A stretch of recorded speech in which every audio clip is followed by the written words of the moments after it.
Hi guys. Okay guys, ganito ako mag-marinate ng adobong manok ko. My own version. So, may chop ko, yung durug-durug siya. Then, mayonnaise guys. Naglalagay ako ng mayonnaise. Of course, may seasoning tayo.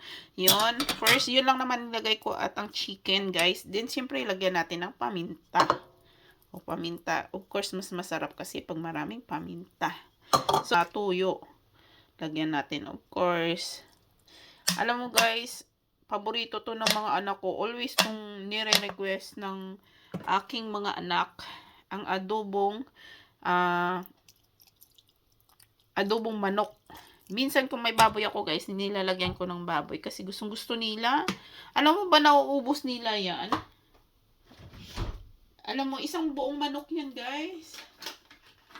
Yan guys. Then, marinate ko lang siya muna mga ilang minutes, pwede na, mga ano. Pero kung may oras ka, syempre masarap guys kapag marami siyang oras na minarinate mo. Ayan. So, wala tayong calamansi na pure, no? Na fresh. So, nagbili tayo ng calamansi. Ayan.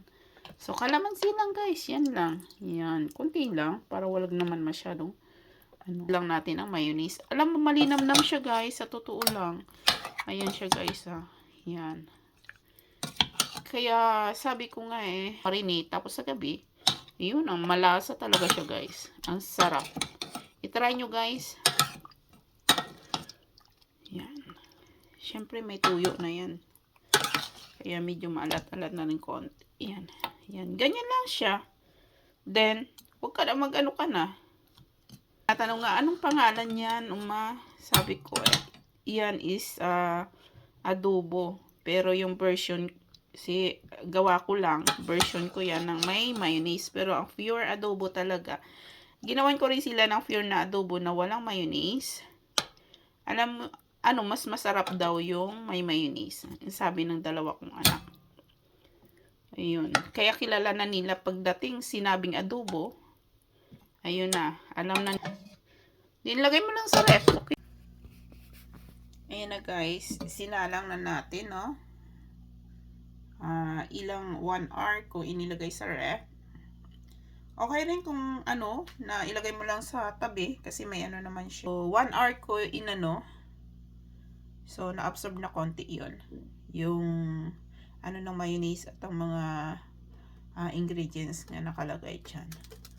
Okay, mamaya.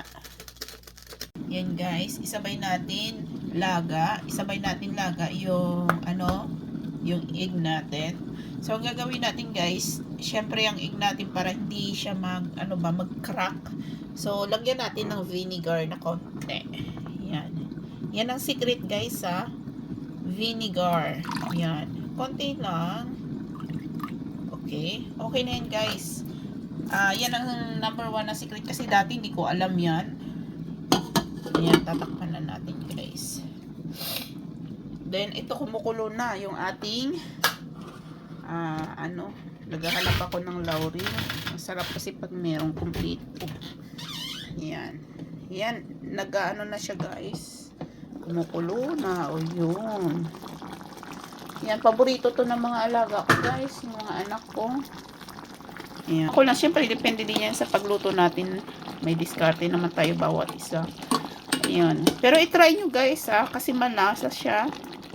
Masarap.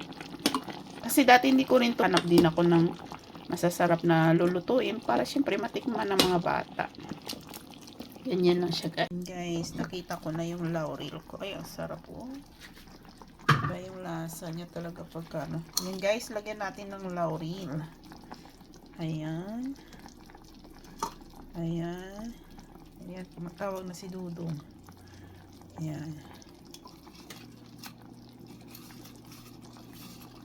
Okay. Ayan na guys, lagyan na natin ilagay natin muna yung egg. Ito pala yung sugar na ilagay ko, kalimutan hinday. Wala akong white sugar. Hindi ako marami kasi ayaw nila maasim. Yan guys, nahalo natin. Yan ha, nahalo natin. Kunting pakulo para maluto yung vinegar niya. Tapan muna natin. Guys, buksan na natin. Ayun, sarap. Oh, yummy na. Luto na yun, guys. Okay na yan. Oh, sarap. Lami, oy. Oh, sweet. Sarap. Paborito ng dalawa kong alaga. Perfect, guys. Ito. Isang buong manok na adobo. Yan ang natira. Ganyan. Kabinta sa aking mga alaga. Yung aking adobong manok with mayonnaise.